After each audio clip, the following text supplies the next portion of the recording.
Hello, everybody, and welcome to the latest episode of Super Paranormal Chronicles. Tonight, I'm delighted to have with me Chris Moore, who is a UFO investigator. Chris, welcome. Good evening. Well, thank you, Leah. I'm thrilled to be here. I'm absolutely thrilled. This is going to be fun. Yeah, and look, let's not tell anybody about the technical issues that we've had for the last 45 minutes. That's right. They don't want to know about that. Just logged in. It was flawless. Yeah, absolutely. Okay, so Chris, if you want to just start off just by telling us a little bit about yourself and how you got interested in UFOs, and then we'll take it from there. Yeah, well, I've been interested in UFOs. I'll go that way because I've been interested in that since I was small. I can't even remember the beginnings of it all. I remember as a kid, family sitting around telling stories at campfires. My grandma and my dad and mom used to always like watching for satellites when we were out camping in Ontario. So I remember always hearing stories around the fire and hearing stories around the when the parties and get-togethers. So I was always interested in it. I remember must have been the late 70s, they had a TV show that was sort of based on Project Blue Book. And I remember I would make my mom let me watch it every Sunday night, but it gave me nightmares. I was terrified of what the show showed, but I had to watch every week. So I was always interested. And at my local public library, I grew up in a little town about an hour outside Toronto, and my little public library had a very small sort of paranormal section, occult and paranormal they had. And I read every single book in there over and over, to the point where when they updated their catalog, they gave me their old books because they did no one else. I was renewing them more than anyone else ever read them. So wow. I had all their old books. So I was always interested in it. But as life went on and had to find a career, I started working in investigations. I worked as an intelligence officer for CSIS, and then I moved to the provincial government in Alberta, where I worked as a human rights investigator, and now I work in education, and I'm about to move over to consumer investigations, actually. So I've been always working as sort of an investigation side of things, and I just kind of followed along the UFO world sort of from a distance and kind of didn't really watch it too much or pay attention too much. And then my wife and I moved out to the country in 2018 to an acreage outside Edmonton, about an hour outside Edmonton. And we started, we could see the sky a lot more than we could in town. And we started almost immediately seeing things out here. And I started remembering all the things as a kid that I had read and was interested in. And sort of parallel to all this, I'd always wanted as a hobby to have sort of a podcast or tell stories. And I thought, this might be the way to combine the investigation background I had with my interest in this sort of stuff. And so I started kind of putting together a little sort of podcast about that. So I kind of came into it kind of from two different angles at the same time, I guess. Right. And yeah, I always loved how people have different avenues on how they got interested in it. And yesterday, the wife and I were watching this really hokey 1950s sci-fi movie, and it had these UFOs coming in. It's sort of like you could tell that they're like 3 foot off the ground. It's like, yeah, that's not how it is. So one thing that I've always been interested in is like UFOs and the unknown and the paranormal, and I actually did some research, but I already knew the answer, which was really bizarre, on the very first alien story ever to be written. Okay. Would you have any idea who wrote that? Well, it depends on, I guess it depends on what you call an alien story, but there's some very, very old ones. Like, do you count Ezekiel in the Bible who saw the wheels in the sky? Well, an account? Okay. Yeah. If I say Invasion from Mars, that might give you an idea. Oh, Invasion from Mars, the sci-fi story? Oh, yeah, H.G. Wells. You're talking about H.G. Wells. Yeah. Yeah. Yeah. War of the Worlds. And I'm a big H.G. Wells fan. Okay. And that was 1897. Yes. First. Yeah. And I a bit think, before our time, roughly, I have to say. About the same time, Jules Verne had the first Men in the Moon, I think. Yes. So it was kind of in the same period. Yeah. And it's interesting that it's... Exactly, yeah. And it's interesting that people have... these stories have grown, there's been more evidence, but there's not really been any concrete clarification. No. It's always been, well, it could be this, it could be that, yeah, etc. Yeah, and that's what's missing. Yeah, 100% clarification. Yeah, and I don't know that we're going to ever get 100% clarification. That is exactly what's missing, and this is why I thought like intelligence work fits perfectly into this sort of thing, because intelligence operates in sort of a gray world of probabilities. Like, it's the balance of probabilities look like this might be what's going on, whereas like the criminal investigation side, it's like there's a person, they did something, here's the facts.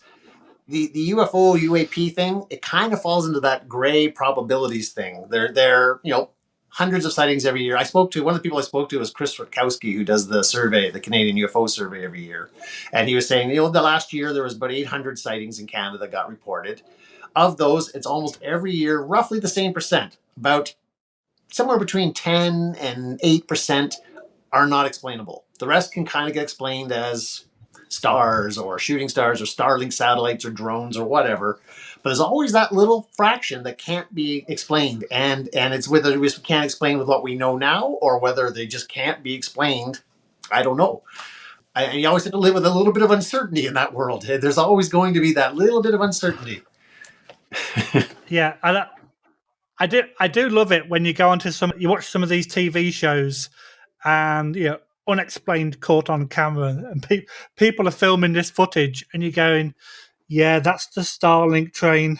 Like, no, that happens a lot. People a lot of them are that. Yeah, people don't know, and it's like it's people like yourself that have to try to prove the existence. That's right. It's like me investigating for ghosts and spirits.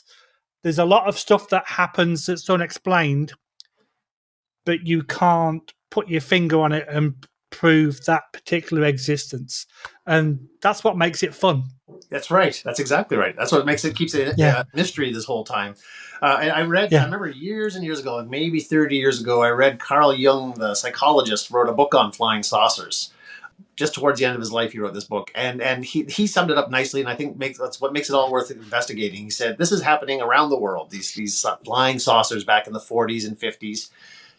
Either it's a real thing and it needs to be investigated, or there's a mass delusion or something's going on where all over the world people are seeing something, in which case it needs to be investigated. So either way, something's going on that needs to be investigated. So I think it's worth looking into no matter what.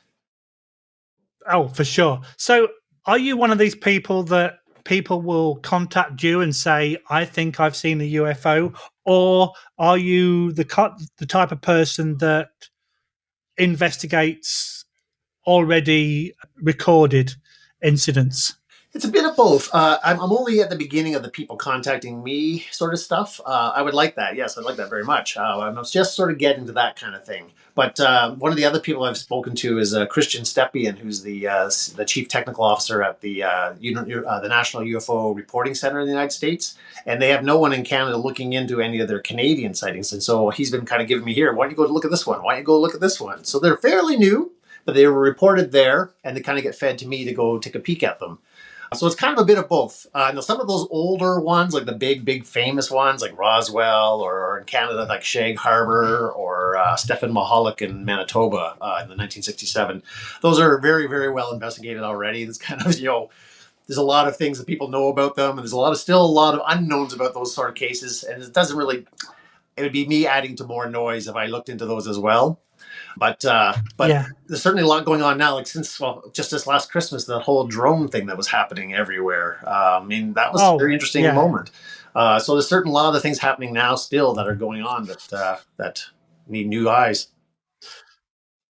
Yeah. So I might be telling you something that you don't know. However, there's a very good friend of mine that lives out in Nova Scotia, and is an ex-RCMP officer, and he created a company, if you like, called PPRI, the Paranormal Phenomena Research and Investigation. So they do courses on ghosts and poltergeists, and they have a guy called Chris Stiles. I don't know if you met him. He investigates the Shag Cove incident. But what PPRI have done recently, they've created a unit, if you like, called the Unidentified Anomalous Phenomena Unit Mandate. And they actually are investigating UFOs in Canada. Have you actually heard of them? I have heard of them actually, and I watched your interview with the head of that program just the other day on YouTube. Yeah. So I do know them, and actually Andrew, who's their guy who's in charge of their UAP division, Yeah. I'm speaking to him. I was supposed to speak to him last week, and it didn't happen. So I'm going to be speaking to him in the next week or so. And he's an interesting fellow. He was in the military out here in the prairies and caught a few things on radar that are of interest. So yeah, I do know them very well. Yeah, I don't know them, but I certainly have heard of them. It just proves how much of a very small world it is. You know, sort of like, yeah, I know them, you know them, world. And then we know. Yeah, for sure. It's a small world. Okay. It's a very friendly world because I can tell you, before I started this, because I wanted to do something and I wanted something I could do from my basement without having to go anywhere. I started a history podcast on rock music. And so I was following the first season's the 50s, second season will be the 60s, Elvis and just bit by bit. And I contacted a lot of Canadian producers, DJs, musicians, and no one wants to talk to me. No one will talk to you because, who are you? You're just some guy. But in this world, everyone wants to talk. Everyone's open to sharing. And really, that's how that's how knowledge is spread. It's the openness and the sharing of it. It's not hoarding things. It's keeping open channels with everyone. And in this world, it's very, very open. Everyone is so friendly and so accommodating. It's amazed me. Yeah, I couldn't agree more because I started this podcast in February and I was thinking, how am I going to get all this content? We're now starting June. I've released episode 17, I believe. This month, I've got another 11 interviews. Wow. And I've got enough content to last me until October already. Yeah, it's incredible. And it's like, yeah, people are just coming out the woodwork. And it's like, I started off going bi-weekly and I'm now going weekly because I've got that much content. That's amazing. And it's ridiculous. It's crazy. So I'll definitely put you in touch with a few people. Fantastic. I would really most definitely that. Yeah. I was amazed by how quickly people were getting back to me that I thought, I'll never hear from these people. Like I said, the rock world, and this was about a year ago now, a year and a bit. I just one night said, I started emailing Geddy Lee's agent and Alanis Morissette's agent and DJs and producers and I talked to a few and it was really interesting discussions, but most just never heard from ever again. And then almost everyone I sent out an email to, I've spoken to. It's been incredible. Yeah, it's like I've got a guy who's, in fact, it's two people that have actually encountered alien abductions. Oh, interesting. So I've not actually interviewed them yet, but that's going to be extremely good fun and interesting. Yeah, I've never spoken to anyone who's gone through that sort of thing. That is interesting. Yeah, and I was just talking about UFOs, and then he came out with the time that I got abducted. I'm like, wow. I'm sorry, what? So that's going to be another interview. So that'll be really exciting. So if somebody reaches out to you or you come across a potential sighting, what kind of evidence do you consider when you're investigating? Yeah, photos are always great, of course, but it's a funny thing. The way everyone has a camera on their phones, and the cameras are very good on our phones these days, but they're not good at taking pictures of lights in the sky. They just don't turn out. They're shaky, or you can't see them, or people always zoom in and you can't see anything but blur. So they're not great photographs. Usually panned out photos, like if you can see the skylines, you can get some kind of scale. That's nice. But other than that, if other people are a witness, it seems like a lot of sightings, and this I'm going back to the Canadian UFO survey here, but a lot of sightings are individuals on their own, not very often backed up by anyone else. So if there's someone else around who sees it, that's always good. Some people who have the the sort of the wherewithal to think, okay, what direction am I looking? What time is it? That helps as well to kind of narrow and pinpoint things down. Those sorts of things are always good. But most of the time, it's just sort of pay attention when you're looking, like, how high do you think it was? Hold your hand out. Was it 3 fingers above the horizon or 6 fingers? Little things like that just kind of help. Can help narrow down. Was it a plane? Was it a drone? Was it a balloon? Those sorts of things kind of help. Cool. So, do you have like a go-to UFO bag, investigation bag? So, with all your gadgets and your cameras or toys or whatever in?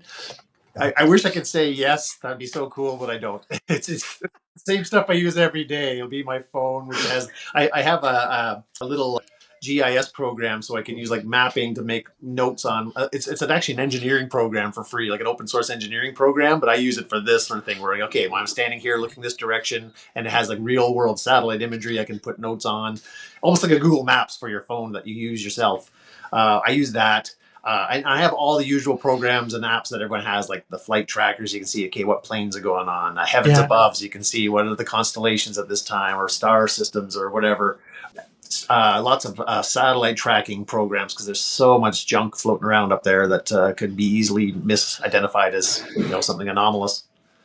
yeah. Yeah, the usual stuff. I wish I had something cool, but I don't.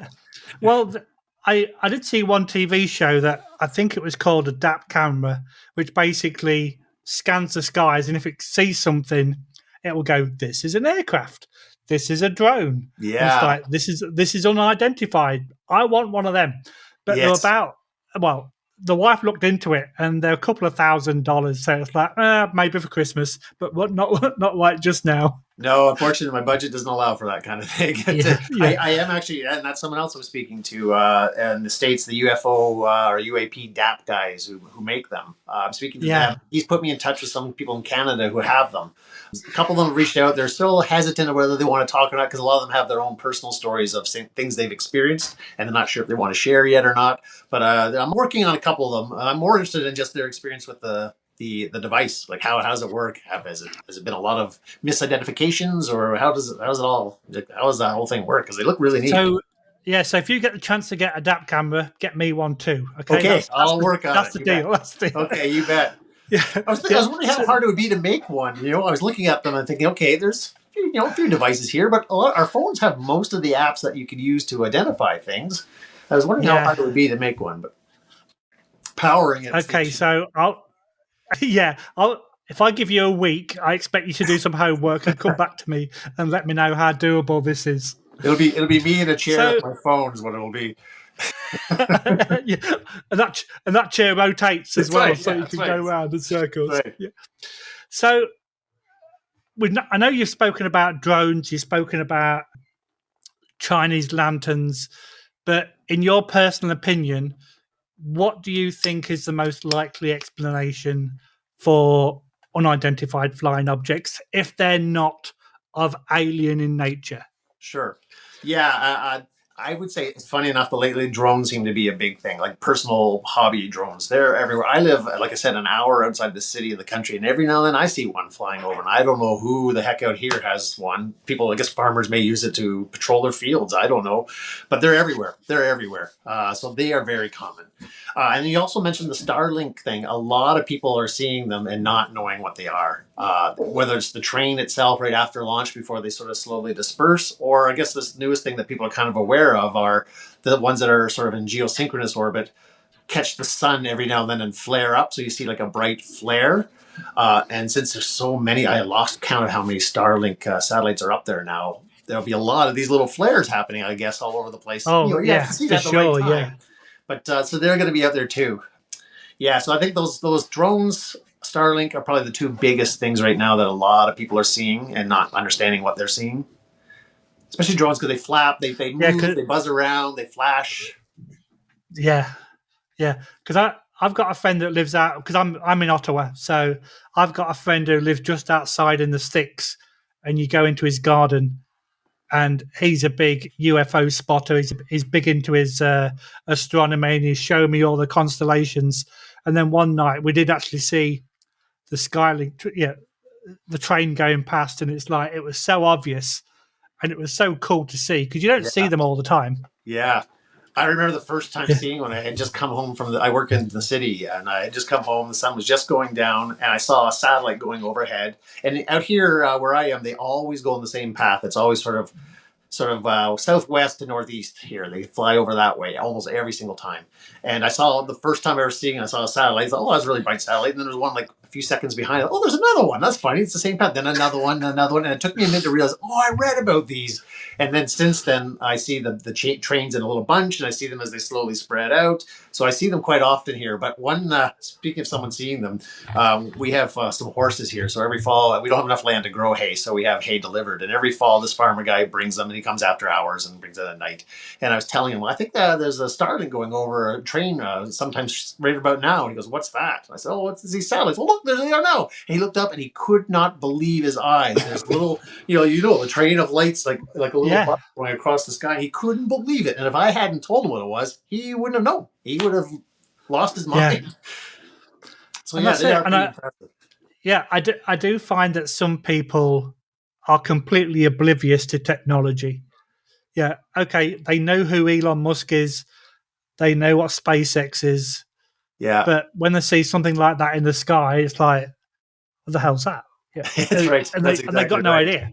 Yeah. So talking about SpaceX and stuff, I know at the beginning of the year they had like an open government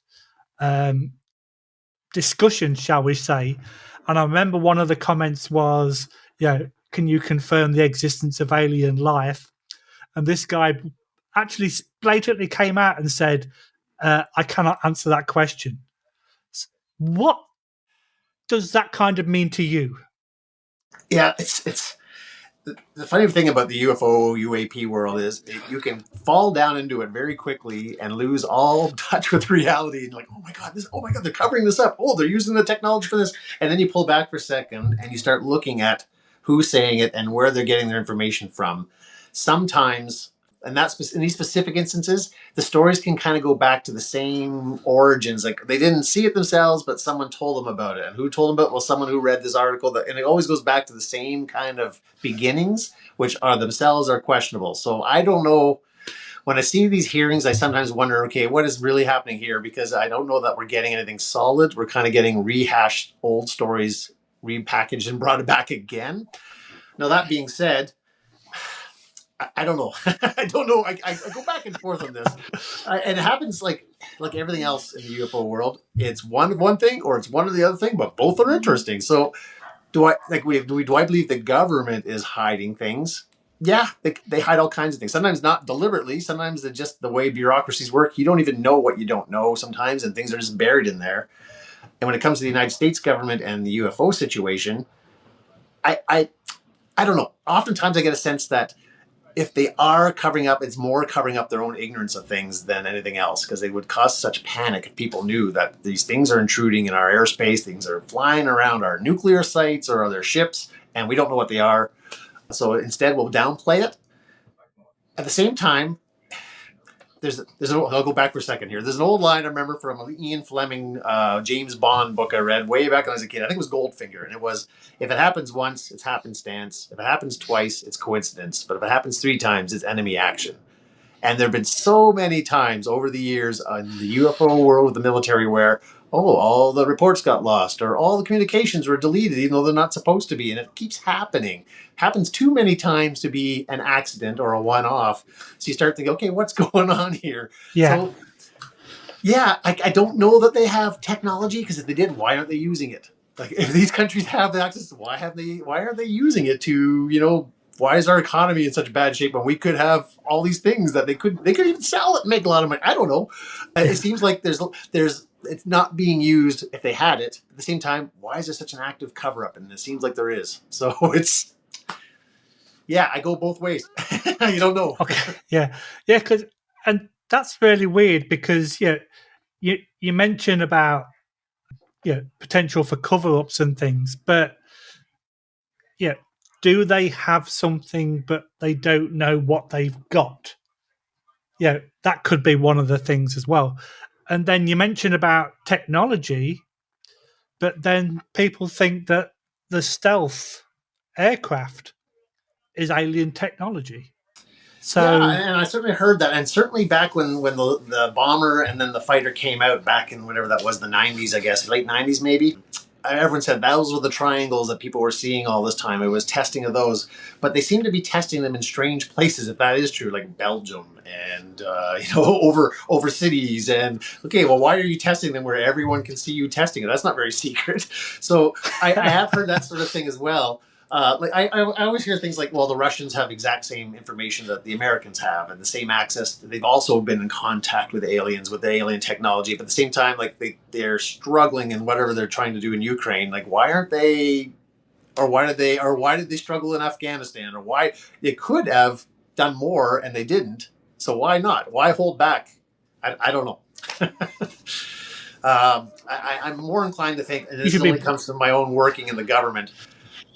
You can't keep secrets. You can't, it's just, yeah, exactly. So one thing that I always used to find really funny was the definition of a UFO. So people are like, okay, if you don't know what it is, it's unidentified. If it's in the sky, it's flying. If it's on the land, it's not flying. So then you just got to know from the UFO, because it's, okay, you recognize it, you take that away. It's flying, but it's landed. You take that away. So you've now got an object. Yeah. So what would be your definition of a stereotypical UFO or an unidentified aerial phenomena, UAP? Yeah. For me, the UAP, particularly because of the anomalous part, it has to be different than what normally gets seen. And certainly in the biggest, most generic version, yeah, it could be anything, a light object, anything moving around in the sky, and we don't know what it is. The anomalous part kind of adds to it, but it's out of the ordinary as well. So for me, it's got to be something like moving at angles or at speeds that, something floating in the wind shouldn't be moving. But that requires a little bit more investigation than simply seeing it. So the most generic level is just seeing something that, you're right, you don't know what it is. I think it takes a little bit more to that, though. It has to be something that's acting or behaving in ways that either look like they're controlled or are not in our own possible physics at the moment. Like we can't move at those angles or those speeds, or we can't go to the horizon and back, or up to 80,000 feet and down in a second. Things like that are just outside of what we can practically do with our own technology right now. Yeah. And I think a perfect example of that is the Tic Tac video. Yeah, two professionals in an aircraft seeing something at whatever 1,000 feet they were at. They couldn't identify it, and it was doing things outside of normal phenomena.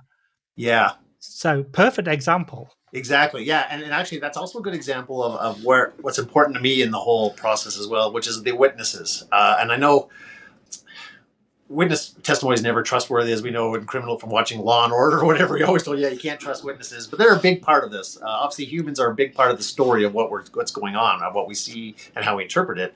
And in those cases, it's particularly important. I've read all the Metabunk website where they debunk those sightings and say, here's what it is. It's a jet at a distance. But we're talking about professional pilots who are trained to identify those sorts of things in a blink. You got to trust their own witness testimony that they have seen something that's not what normally they would see. They would know a plane. You would think they would know a plane signature. Yeah. This wasn't that. So the witness testimony as well is important, I think, in those cases. But yeah, the Tic Tac is a great one. I think, is it the Tic Tac or the Go Fast, the one that goes in the water and out again? Or that's the one in Puerto Rico, the Aqua Dia one in Puerto Rico. The water part's really fascinating to me, because now that I think, when they start talking about these submerged objects that they've also been seeing, I started thinking about all the stories from like Unsolved Mysteries as a kid and onwards, and there are a lot of water-based things now that I think about it. In the ocean or the Great Lakes or a lot of round water bodies, there's a lot of water-based things. So I think that's interesting as well. And you've just actually taken away one of my next kind of questions about USOs, unidentified submersible objects. That was never used to be a thing, in modern day language, but now it's used as often as what UFO and UAP are. Definitely. I think it's Richard Dolan is a historian of the UFO world, and he's done some amazing books in the past. And a brand new one just came out only about the submerged object phenomenon, because it is fascinating too. And think about the big famous one in Canada is the Shag Harbor one that went into the ocean, and everyone thought, it crashed. But maybe it didn't. Maybe if we were thinking about submerged things, maybe there's something submerged that's going on. But yeah, the water thing is fascinating to me as well. And I don't know why. Well, I think I do know why, actually, and it has to do with a lot of the things. Is that our detection equipment has also improved dramatically over the last few decades, and we are more aware of. We're monitoring oceans for sea level rise, for storms brewing, and so we're monitoring things a lot more closely, even outside the military, than we had before. So I think we're starting to see a lot more. Same with the aerial phenomenon. After those that Chinese balloon incident, I think NORAD has stepped up their monitoring abilities, and now they're picking up a lot more than they ever did before because we're fine tuning our monitoring of the skies. And so I think over time, our own detection equipment is also improving, so we're seeing more. I'm completely lost for words now. That was a great answer. It completely threw me. So, what do you think the future holds for UFO research? Like, because obviously the government are doing their bit, and if we can believe them, yay or nay, there's a lot more reportings because people have the technology right in their pocket now. Yeah. So, what do you think the future holds for concrete UFO research? Well, I definitely think that the citizen-based approach is very good. I talked to a fellow named Alejandro Rojas, who's a writer in the United States, who's done some shows and also does an ongoing blog and newsletters. And he's also part of the Enigma app. That app, the private company, they made an app for people to post videos. People can make comments. It's almost like a Reddit for UFOs.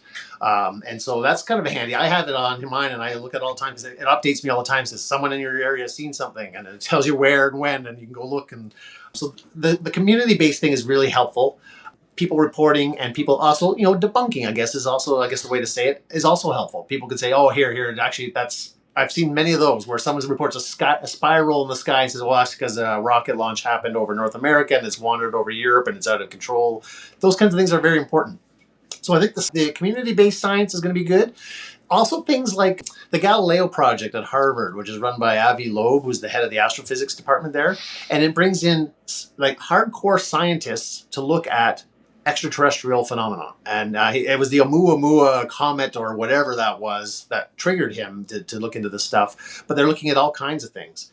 And so I think it's like a serious scientific look at things is also helping things a lot, because before it was always, ridiculed and it was always like pushed aside. To get like actual serious scientists writing papers about it and spreading a bit of a knowledge base about it also helps from the more academic side of things. In terms of the government, I think, I would like to say yes. They have so much, especially the American military has so much money they could find things, but I don't know. They burn their bridges so often. I don't know if we'd ever trust anything they ever say. Everything's always either a psyop or it's a cover up or a trick or some sort. So I don't know if we'd ever believe anything that they say. And that's the problem nowadays. There's so many conspiracy theories, and there's so much that people bring out with AI, for example. God. The good old-fashioned Polaroid camera, is perfect evidence. But if someone shows you a video, you've got no way of knowing that it's been tampered with or if it's AI created.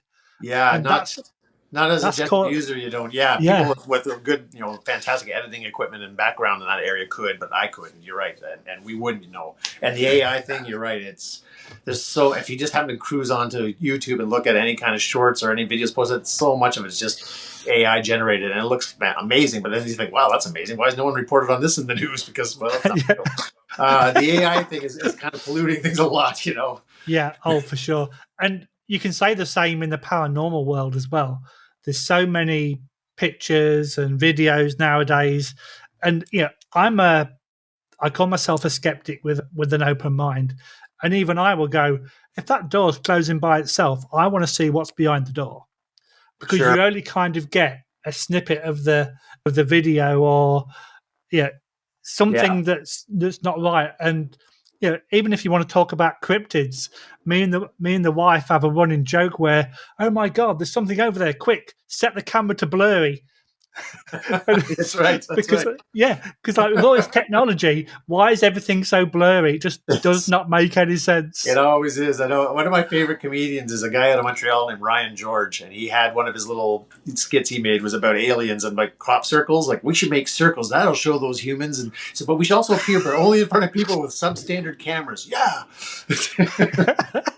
See, that's the answer. That's exactly what we're going to do. That's right. So, one thing that I've noticed talking to you, you've got some books over your right shoulder. So, I'm going to ask you some questions. And if you have a book on this subject, I want you to point it out to me. Okay. There's a couple other bookcases over here, so I don't know if I can see them all. Okay. Do you have a book on Shag Harbor? I don't have a book on Shag Harbor. I have an electronic one. I have a Kobo with a ton of books in it, and I have some on there, but no physical book on it. No. I was about to tell you to leave then. Oh. What? What about Roswell? Gosh, I did. I don't see it here. I have a bunch in my garage as well.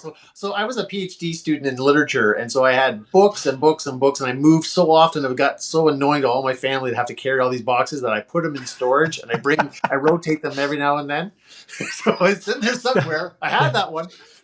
Okay, so I've got a whole list, but I won't do that because all we'll see is the back of your head for the next 5 minutes. Looking around. Yeah. So the fact that you've been doing this for quite a long time, are there any favorites, like investigations or favorite incidents that you use as a go back to because it's your favorite? Yeah, it's funny. Those three big military ones that came out in like 2017 when the New York Times article came out, those three were like world changing for everyone because it led to the Pentagon admitting, yeah, we've been buzzed by many things, we don't know what they are. So those three are big ones for me in the UFO world. The Stephen Mahalik one in Manitoba from 1967 is also an interesting one because his clothes were burned, he had radiation burns, and he never ever said it was aliens. He was certain it was some kind of Apollo related test by the Americans and never thought it was aliens. That was a big one as well, and you can still go there. You can still see the site. It's just outside of Winnipeg. So that's another big one. I have, I think it's the phone I'm using for my phone. I have a screenshot of my phone, a photograph taken by a police chief in Belgium back in I think it was late 80s. He took a photo of a black triangle that was flying overhead. And it's one of the clearest photos I've ever seen of an object in the sky. And it's a big black triangle with three red, whatever they are, jet engines, whatever, underneath at each point, and it's swiveling as it goes over top of him, and he's grabbed a quick photo of it, and it's an amazing photo. So I find that one very, very interesting as well, that whole series of events outside of Brussels. But there's so many that are big. So they're the famous ones. I know you've mentioned a couple about when you was a child, but are there any that the ones that you've seen or experienced that, again, are your go-to, that if people ask you about it, I remember when this happened? Sure. Well, personal ones, definitely personal ones. My wife and I have a video recording of one of them, and we were out feeding the horses. It was like a January night. It was, being in northern Alberta, it was like minus 33 Celsius. It was so cold. So we ran out quickly together to feed the horses. And I had been just telling her that I've been seeing these weird flashes in the sky at night. And she had never seen them, didn't really believe me. And as we were talking over our house, all of a sudden appeared this light. And it would pulse and then flash and then zigzag over one direction, do the same thing, and then back and then up and then gone for a bit, then back again. And she was like, she couldn't believe it. And we recorded it. And we're like, you can hear it was so cold, so we sound very slow, but we're like, oh my God, that's so weird. Look at that. Oh, and that stands out for both. We still talk to her this day about that night when we saw those things. And ever since then, we see them occasionally. And we always say, oh, they're back. Oh, there they are. Like we always talk about them. And we see them around. And then about a year ago, I was walking my dogs about sunset, and I saw this three lights in a triangle flying way off from north to south, way off to the east of me. And as I was watching, I thought, well, that's strange. I never see three. If it was a satellite, they're in a weird triangle pattern. I never see three together like that. Maybe Starlink satellites have slowly fallen apart, and two of them, they're still, I don't know, maybe they're together. They never go in that orbit when I see them. And then one of them took a right degree and took off in another direction. And I was like, what is that? And that one, I remember the feeling for days afterwards thinking like, what did I see? That was so bizarre. So personally, those ones stand out to me only because I was personally there and saw them. Some of those big ones, though, like the Phoenix Lights back in the 90s, those things just blow my mind because tens of thousands of people saw it. That's it. And and like you say, there can't be mass delirium for tens of thousands of people to see them. Yeah. That was amazing because some people thought they saw a shape behind it. Some people just saw the lights, but they were there for hours and the whole city saw it. Yeah. And one thing that I like about being alive in this time period is back in the day, if you mentioned that you was a UFO investigator or I was a paranormal investigator, you would get called nerd, weird, and a lot other more derogatory comments. But nowadays it's getting more and more popular, like we've already mentioned. And the fact that we've got the technology to look at different solar systems and go into thousands and thousands of light years away, for us to be the only living species on one planet in one solar system, we've got to be extremely naive to think that we are the only planet in thousands and millions of other stars and planets in thousands of solar systems. For sure. Definitely not. What's your opinion on that? Definitely not. There's no chance of it whatsoever. Whether they're here or not, I don't know, but there definitely has to be life elsewhere. Definitely. It's not even mathematically possible to be. It's almost an infinite number of planets out there. It's not possible that one out of the infinite is the one. Yeah. It's not possible. And there may even be in our own solar system, maybe very rudimentary life on Europa or on moons of Jupiter or something that we don't know about, but no, definitely not. Now, whether they're coming here or not, I don't know. Certainly the physics of the universe as we understand now would make that very difficult, but I'm sure we're 100 years into physics. We're only like 100 and some years into any kind of advanced technology, really.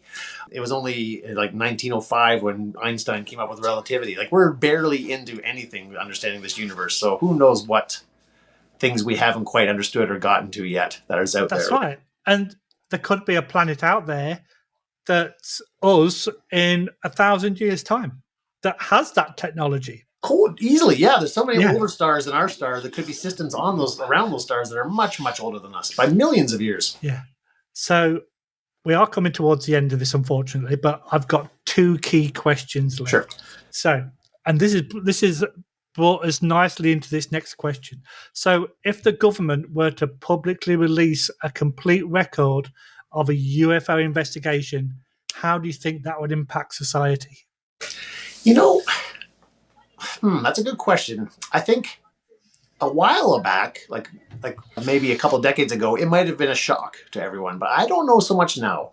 We have been, and this is where popular entertainment has kind of helped a lot, like Close Encounters, X-Files, things like that have kind of blurred lines a bit for people, where science fiction particularly has helped a lot, like prepare people's minds for possible alternate realities than what we've been living in. So I think it won't be as big a shock as maybe it would have been 2 generations ago.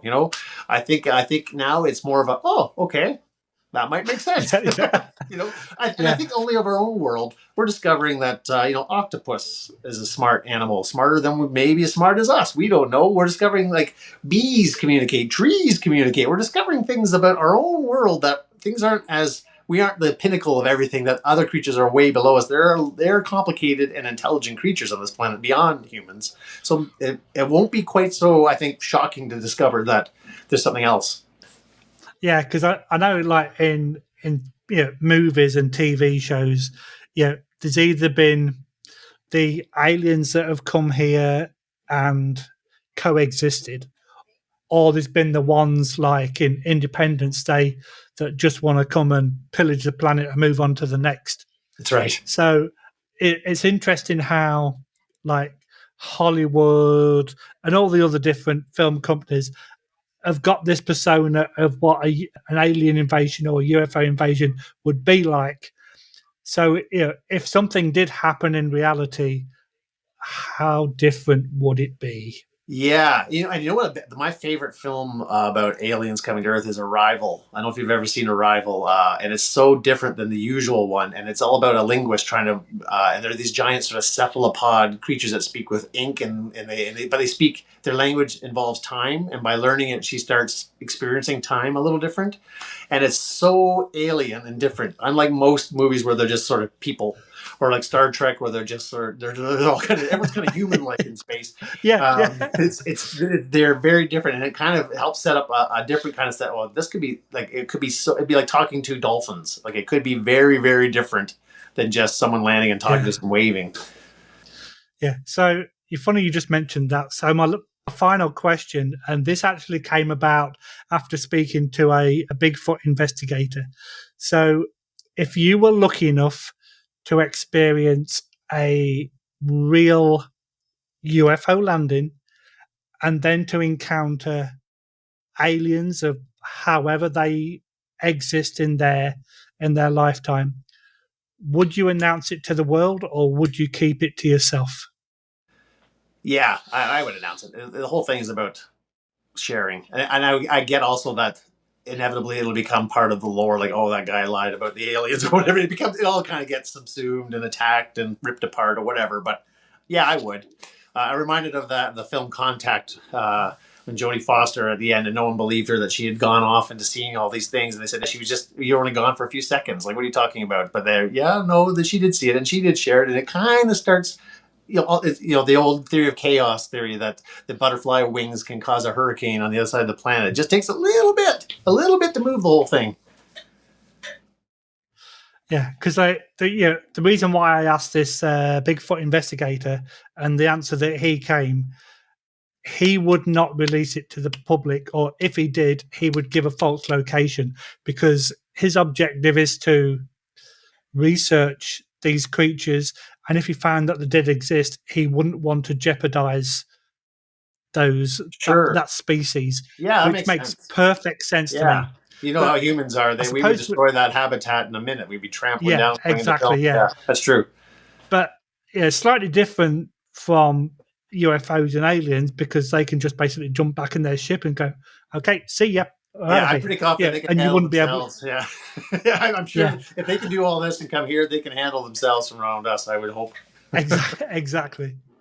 Right, Chris, it's been an absolute pleasure to talking to you. Yeah, yes, we finally got here after all the imaginary technical issues that we had. Right.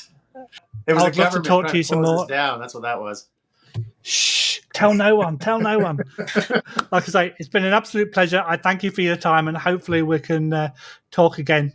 Well, I'm coming to your podcast very soon. You'll be on mine soon. You're right. That's exactly right. Okay, my friend. Thanks very much. Take care. Bye-bye. Okay, have a good night. You too.